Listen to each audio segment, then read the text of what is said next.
Inspect the patient's knees, noting their alignment and any deformities. Note atrophy of the quadriceps muscles or loss of the normal hollows around the patella. Then palpate the suprapatellar pouch on each side of the quadriceps, noting any thickening, swelling, or tenderness.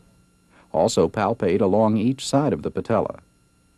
Identify any thickening, swelling, or increased warmth. Repeat on the other side.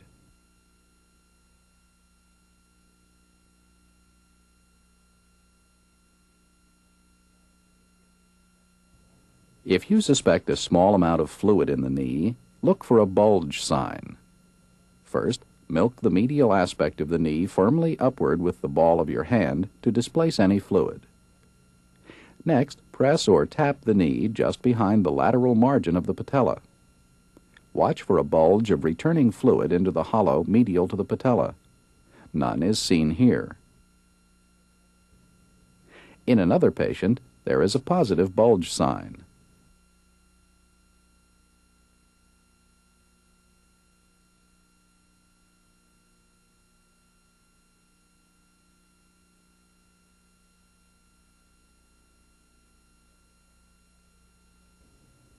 If you suspect a larger amount of fluid in the knee, check for a balloon sign.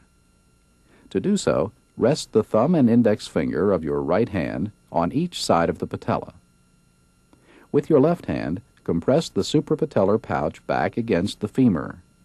Feel for fluid entering the spaces under your right thumb and finger. If you feel it, a balloon sign is present.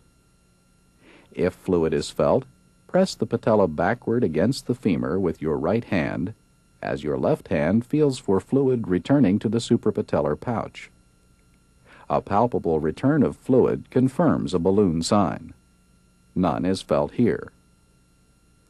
If the patient has a history of knee pain, compress the patella and move it against the underlying femur.